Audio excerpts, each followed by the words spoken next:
why we are here today. You will be held accountable if you do not follow federal law. It's over, it ends, and we're coming after you. Questions? We have time for a few questions.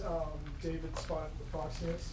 Madam Attorney General, thank you and welcome to the Justice Department. Thank you. I have a quick on-topic and a quick off-topic Sure. question. On-topic, in your executive order or in your orders on the first day you were here, you talked about working with the Justice Department or these sanctuary cities, as you say, will be Yes. punished.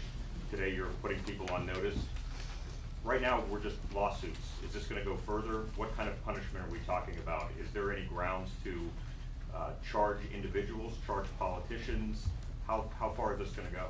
Well, we're going to see what they do next, David. We have sued them all. We've personally sued the governor, the Attorney General, Letitia James, and Mark Schroeder with DMV because he has the green light laws. So what they have to do, they have to start complying with federal law.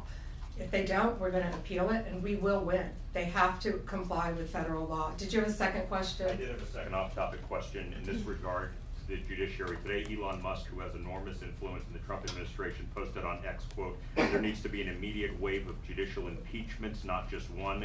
As the Attorney General of the United States, how do you respond to that? Shouldn't the process work out in the courts before we talk about judicial impeachments? I mean, these are just TROs now at this time. Shouldn't these just play out? Yeah, I haven't seen Elon Musk tweet. He is a friend of mine. He is a great man. I think he's very frustrated with what's happening in our federal government. You know, at USAID alone, they're giving out billions of dollars that should not be distributed. We're going to back him up.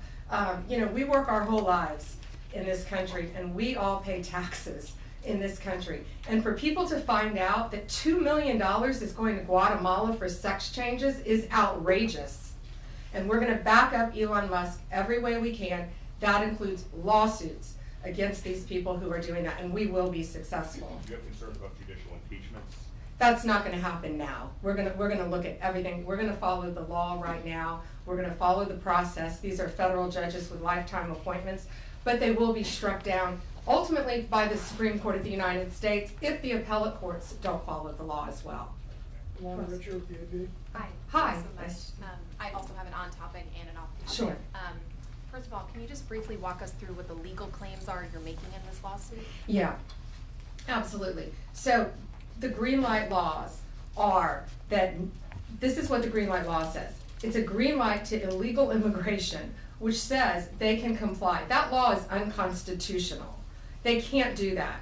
And what they've done is they have a tip-off provision that requires New York's DMV commissioner to promptly inform any illegal alien when a federal immigration agency has requested their information.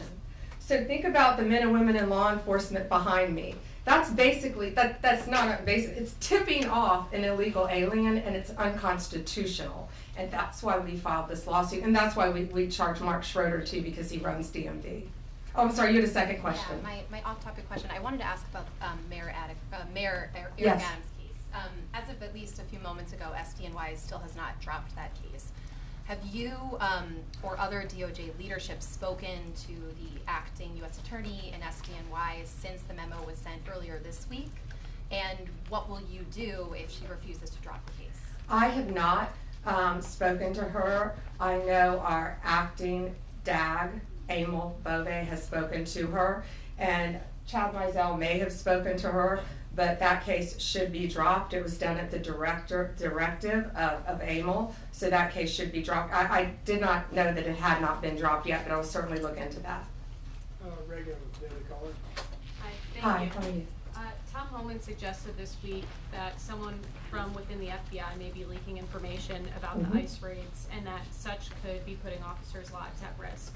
Has the DOJ gotten any closer to determining if these leaks are coming from within the FBI?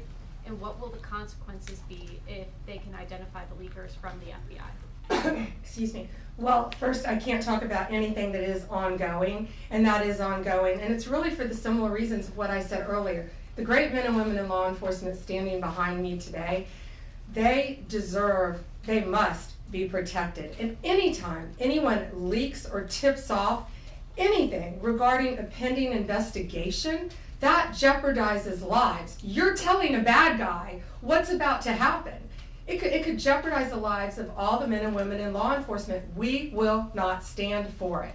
We will find you. We're going to investigate it, no matter what agency it came from. We don't know for certain. We have an open investigation, so I can't talk about it in detail, but we will do everything in our power to hold you accountable, and it is a crime, and you will be prosecuted when we find you.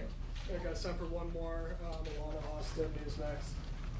Hi, Madam Hi, Alana. Attorney General. Thank you so much for your time. I was also interested in hearing specifically what the interactions have been like with Mayor Adams. And I know he has a little bit of a different tone than some of the other Democrats out of the Empire State. And then also Denver Mayor Mike Johnston, because before the President Trump went back into office, he had issued some words about a potential standoff and then walked that back. So I was curious to see what things have been like out of New York City and Denver officials. Yeah, well, we're hoping that in New York, Mayor Adams is going to cooperate with us with the sanctuary cities and the illegal aliens. And has the mayor in Colorado been cooperating? Do we know? I believe he might have now. Yeah, I believe Colorado is now cooperating. That's what we want. We don't want to sue you. We don't want to prosecute people. We want people to comply with the law. This is very simple. An MS-13 member murdered her daughter. That's happening throughout this country. We have one angel mom is too many. And we have angel moms throughout this country who should not be going through this. Comply with the law. This is the last thing we want to be doing. We want to be out there, all of us, fighting violent crime. Yet we're fighting illegal aliens, and that ends, and it's going to end today. All right, that's all we have time for, guys. Thank you. Thank you. Thank you all. Thank you.